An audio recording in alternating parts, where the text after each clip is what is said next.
नमस्कार, आदाब, सत श्री अकाल। मैं दिव्यांशु आप सभी का बायजूस एग्जाम प्रेप स्पॉटलाइट पर बहुत बहुत स्वागत करता हूं। स्पॉटलाइट एक ऐसा सेशन जिस पर हम टॉपर्स की स्ट्रैटेजी को डिस्कस करते हैं, टॉपर्स की सक्सेस जर्नी को डिस्कस करते हैं।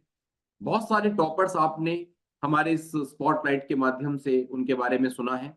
तो आज इसी सफलता को साझा करने के लिए मेरे साथ हैं Uttar Pradesh public service commission के जो हाल ही रिजल्ट आए हैं उसमें 19th रैंक हासिल की है हमारे अंकित तिवारी जी ने। और अंकित तिवारी ने डेप्यूटी कलेक्टर की पोस्ट हासिल की है, जो अपने आप में एक महत्वपूर्ण पोस्ट है उत्तर प्रदेश सरकार के अंतर्गत। तो सबसे पहले मैं अंकित आपसे पूछना चाहूंगा, कैसा लग रहा है आपको सिलेक्ट होके? कैसी फीलिंग आ रही है सबसे पहले तो? सर, बहुत अच्छी फीलिंग है। सेंस ऑफ क्लोजर है, क्योंकि बहुत सालों से मैं तैयारी कर रहा था। यूपीएससी की भी तैयारी करी है, यूपीपीसीएस की भी करी है। और नौकरी में आने के बाद से ही लगातार कर रहा हूँ। और लास्ट 2-3 सालों से थोड़ा सा टफ हो रहा था, क्योंकि अ, नौकरी में होने के साथ साथ शादी भी हो गई और एक बच्चा भी है, तो उसके साथ बहुत टफ हो रहा था। हम्म। तो फाइनली मुझे लगता है कि जो चाहिए था वो ड्रीम जॉब मिल गई और सिलेक्शन हुआ। तो it's a sense of closure और बहुत सेटिस्फैक्शन है। Very good. तो अगर मैं अंकित आपकी बात करूं तो आपकी फैमिली बैकग्राउंड में कौन कौन है, कौन कौन आते हैं, फैमिली बैकग्राउंड क्या है बेसिकली आपकी? और फिलहाल अभी आप कोई जॉब कर रहे हैं या वर्किंग है, उसके बारे में हमारे आप व्यूअर्स को बताएं। सर, बिल्कुल सर, मैं प्रतापगढ़, एक छोटा सा जिला है उत्तर प्रदेश का, वहाँ से आता हूँ। और एक बहुत ही मिडिल क्लास के बैकग्राउंड से आता हूँ। अ, मेरे फैमिली में फादर हैं, मदर हैं, मेरे दादाजी भी हैं, छोटा भाई है, छोटी बहन है।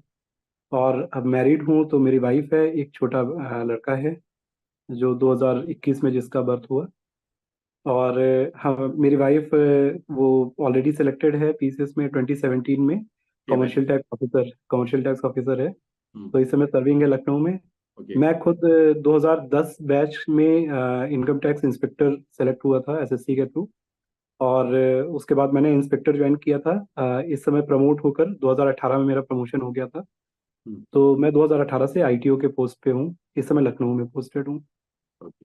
देखिए, यहाँ पर सबसे पहले अंकित की सफलता की अगर मैं यहाँ पर बात करूं तो ऑलरेडी एसएससी में आप सिलेक्टेड हैं और इनकम टैक्स इंस्पेक्टर पर लगे और ऑफिसर बन गए। तो मैं सबसे पहला ही प्रश्न यहाँ पे आपसे उन एस्पिरेंट्स के लिए पूछना चाहता हूँ जो एसएससी क्लियर कर कर बैठे हुए हैं।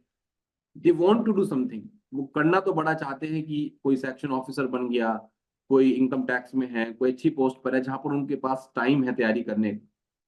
कैसे तैयारी करें, कैसे सफलता को हासिल करें? भी मैंने, जैसे आप हैं ऐसे ही एक एएसओ थे, अभी यूपीएससी में बच्चा था तो वो बीपीएससी में सिलेक्ट हुआ है। बड़ा अच्छा लगता है कि जब एसएससी के कैंडिडेट सिलेक्ट होकर फिर जब आप पीसीएस में जा रहे हैं तो उन बच्चों को आप क्या कहना चाहेंगे कि किस तरीके से सिलेक्शन लें? और दूसरी बात मैं यहाँ पे आपसे और आना चाहता हूँ कि क्या पहले बैकअप प्लान के रूप में एसएससी को क्लियर किया जाना चाहिए, डायरेक्टली पीसीएस पे मूव किया जाना चाहिए सिविल सर्विसेज पे? क्या कहेंगे इन दो शब्दों के बारे में? सर, सबसे पहले तो पहले प्रश्न पे हम लोग आते हैं कि कैसे मोटिवेटेड रहें। सर देखिए, एसएससी जो है वो एक बहुत अच्छी नौकरी है सेंट्रल गवर्नमेंट की। अ, अक्सर ये है कि टाइम्स भी मिल जाते हैं पढ़ने के लिए, सब कुछ हो जाता है। लेकिन ये है कि अगर पोटेंशियल है, मोस्टली एसएससी में सेलेक्टेड बच्चे वो अच्छा पढ़ने वाले और अच्छा करने वाले होते हैं। हम्म। तो पोटेंशियल होती है, अगर आपकी इच्छा है आगे बढ़ने की। तो मुझे लगता है कि नौकरी में बहुत एक सेटिस्फाई होने की जरूरत नहीं है। आप लगे रहें, जैसे मैं पर्सनली मैं करीब 10 साल से लगा हुआ था। हम्म। बीच में मैंने गैप किया यूपीएससी के अटेम्प्ट खत्म होने के बाद करीब 2-3 साल के लिए। हम्म। लेकिन जो एक चाहत थी अंदर से कि निकालना है और एडमिनिस्ट्रेशन में जाना है, वो नहीं छोड़ी मैंने। मैं लगा रहा और फाइनली जो है सक्सीड किया मैंने।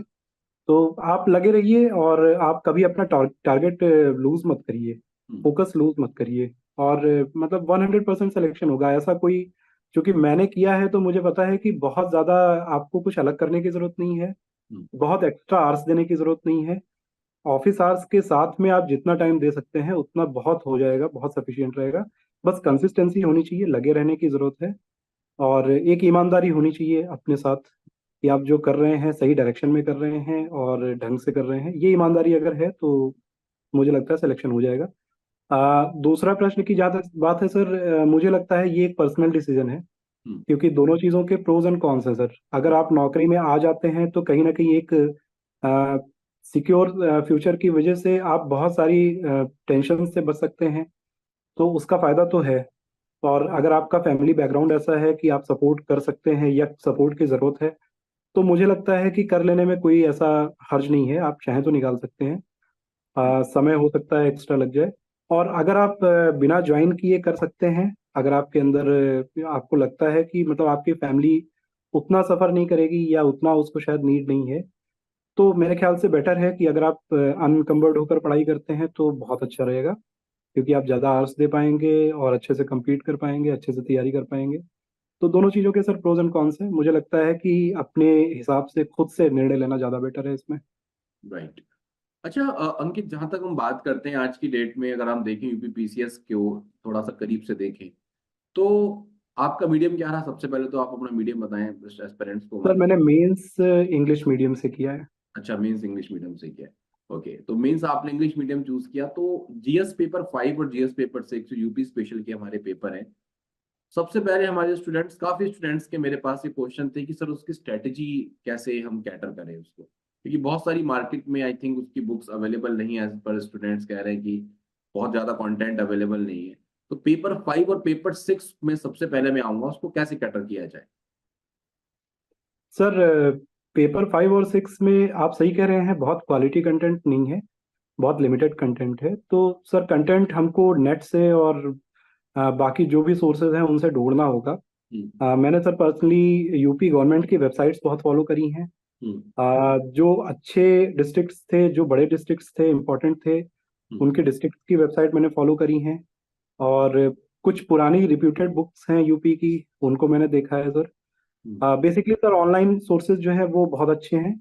एक अच्छी कोई बुक आप ले सकते हैं यूपी की, ताकि आपको एक स्ट्रक्चर मिल जाए पढ़ाई का, जिसमें बेसिक चीज़ें जिनको आपको सर्च करने की ज़रूरत नहीं होनी चाहिए, वो हम्म। सारी चीज़ें आपको एक जगह पे मिल जाए। बाकी जो डिटेल्स हैं वो आपको सर्च करनी होंगी। हम्म। और दूसरा सर, जिस तरह से हमने पेपर देखा इस साल का, मतलब हम सब लोग तैयारी कर रहे थे, तो हम थोड़े से कंफ्यूज थे कि कहाँ से पढ़ें। तो सबने अपनी अपनी स्ट्रेटजी बनाई, और मुझे लगता है कि बहुत जो चीज़ें पढ़ी गई थी उससे चीज़ें नहीं आई थी कहीं ना कहीं।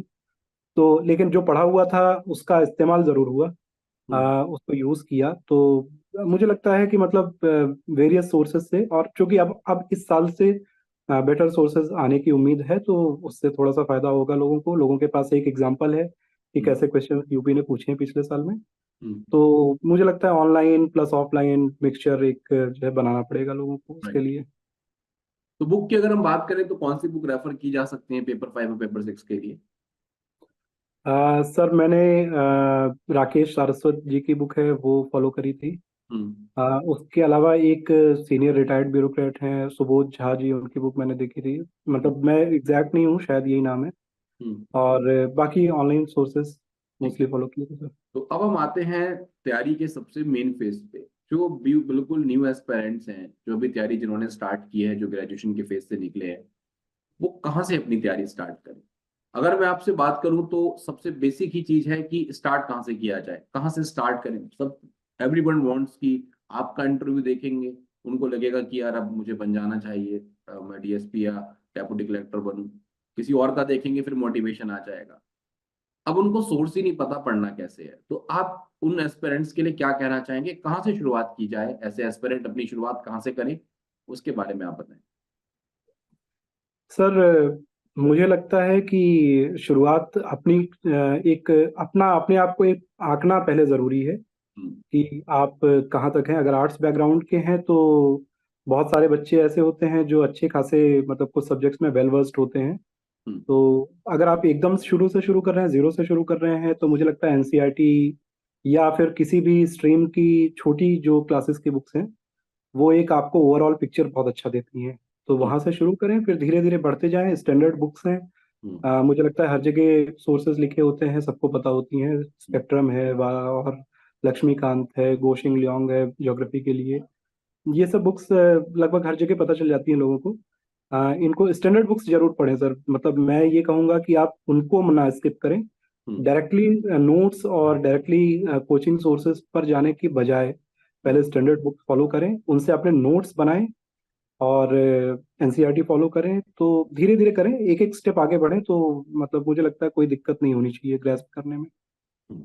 अच्छा, जैसा अंकित हम देख रहे हैं यूपी पीसीएस के पेपर्स को, अगर हम बहुत गहन अध्ययन से देखें, आपने जैसे अपियर हुए, सफलता हासिल करी, टॉप रैंक हासिल करी, तो एक बात मुझे आपसे, आप हमारे एस्पिरेंट्स को बताने की कोशिश करें, न्यूज़पेपर की क्या इंपॉर्टेंस आपको देखने को मिलती है?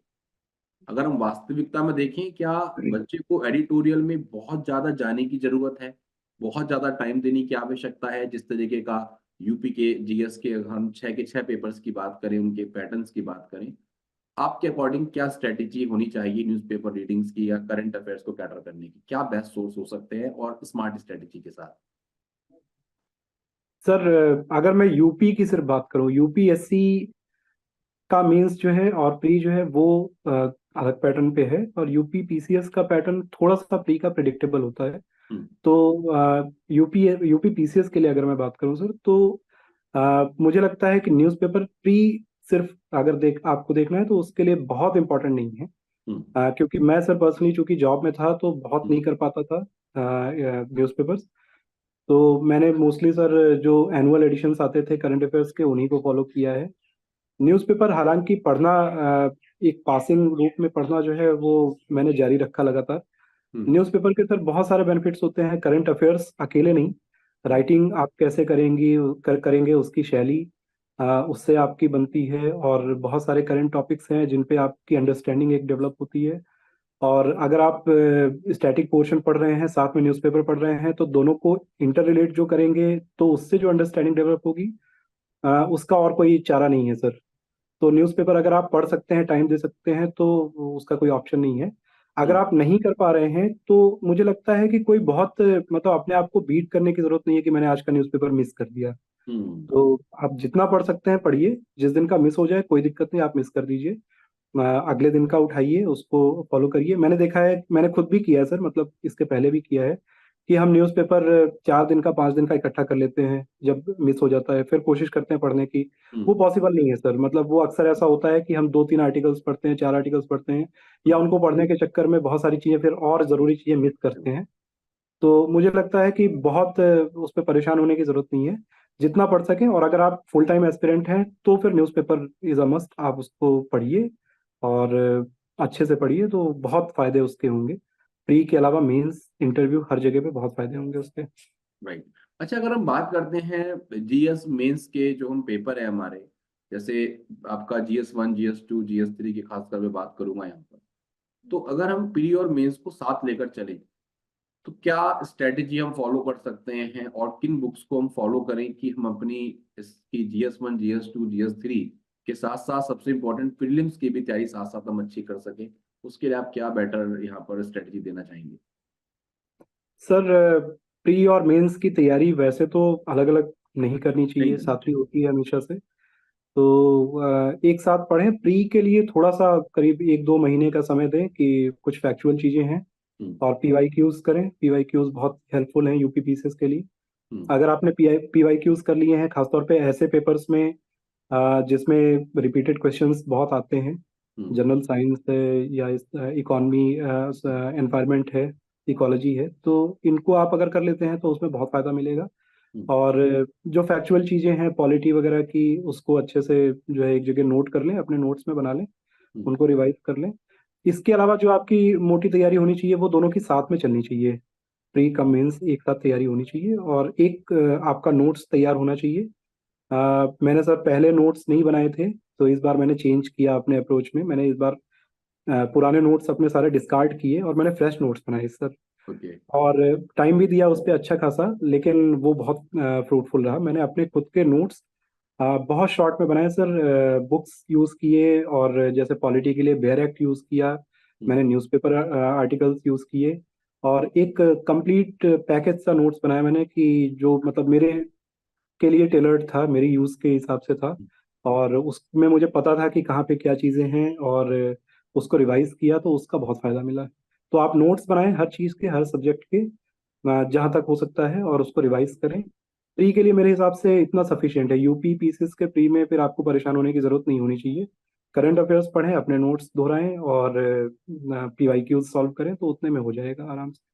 अच्छा, जैसे आज की डेट में हम देखते हैं तो प्रीवियस ईयर क्वेश्चन पेपर और सिलेबस दोनों को ध्यान में रखते हुए जब हम प्री और मेंस की तैयारी कर रहे हैं तो स्टूडेंट ज्यादातर रिलाय कर रहे हैं आजकल पीडीएफ पर। बहुत जगह पर ऑनलाइन जमाना चल गया, बच्चे नोट्स नहीं बना रहे हैं, वो क्या कर रहे हैं कि पीडीएफ कलेक्ट करने में लग रहे हैं। तो सेल्फ नोट्स की क्या भूमिका आप देखते हैं, कितना इंपॉर्टेंट है सेल्फ नोट्स बनाना, और कितना इंपॉर्टेंट है अगर मैं आपसे और दूसरी बात और करूं पीडीएफ का होना, दोनों में कंपैरिजन किया जाए तो स्टूडेंट्स को क्या चीज अच्छे तरीके से फॉलो करनी चाहिए, उसके बारे में आप क्या कहेंगे? सर, मेरे हिसाब से नोट्स का कोई ऑल्टरनेटिव नहीं है हम्म। एग्जाम में। PDFs आप जितना भी इकट्ठा कर लेंगे, एक बार पढ़ के फिर कोई रिमाइंड नहीं कर सकता है। एग्जाम हॉल में जो प्रेशर होता है और जिस तरह से ऑप्शंस होते हैं, PDFs आप 4 पढ़ लेंगे और फिर वहाँ चीज़ें याद नहीं आएंगी कुछ भी। जानिए। तो बहुत ज़रूरी है कि आप चाहे एक ही कोई PDF फॉलो करें या नहीं भी करें, तो आप बुक्स पढ़ें, स्टैंडर्ड बुक्स पढ़ें, नोट्स बनाएं। उसका कोई ऑल्टरनेटिव नहीं है सर। यस। PDFs आपको हेल्प कर सकते हैं, जैसे आप ऑन द मूव है मान लीजिए और आपको नहीं टाइम मिल रहा है, या आप मेट्रो में सफ़र कर रहे हैं 2 घंटे का, तो वहाँ आपको हेल्प कर सकते हैं, आप चीज़ें फॉलो कर सकते हैं। लेकिन मुझे लगता है कि आपके पास ऐसी चीज़ें होनी चाहिए कि आपको रिवाइज करना तो ज़रूरी है ही है। जब तक आप 2 से 3 बार नहीं रिवाइज करेंगे, आपके दिमाग में चीज़ें स्टे नहीं करने वाली हैं। तो मुझे लगता है नोट्स का कोई ऑल्टरनेटिव नहीं है। राइट। देखिए, अच्छा आज अंकित आप एक बहुत बड़ा एग्जाम्पल है, एज एन जॉब में रहकर आपने सिलेक्शन लिया, टॉप रैंक हासिल करी।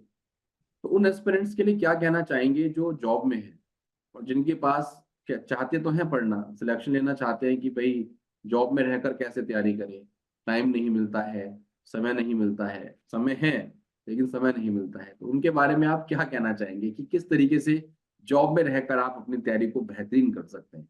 जॉब में रहते, क्योंकि आप एक बहुत अच्छा एग्जाम्पल है, क्योंकि ऑलरेडी कई साल जॉब कर चुके हैं, तो बाकी में समय रहता नहीं रहता। और आप अगर जॉब में हैं तो किस तरीके से तैयारी करेंगे आप? ज्यादातर ये सूचनाएं हमारी तरफ आती हैं जो प्राइमरी के टीचर्स हैं यूपी में, उनकी तरफ से तो बहुत ज्यादा ये बच्चे पूछते रहते हैं, काफी बच्चे वो पढ़ रहे हैं हमसे। वो सभी का क्वेश्चन है सर जॉब में कैसे रहकर तैयारी करें, या दूसरी समस्या आती है हम गृहिणी हैं तो कैसे तैयारी करें, हम हाउस वाइफ हैं तो कैसे तैयारी करें, तो उसके बारे में आप क्या कहेंगे? सर, निश्चित तौर पे जॉब के साथ तैयारी करना टफ तो है ही।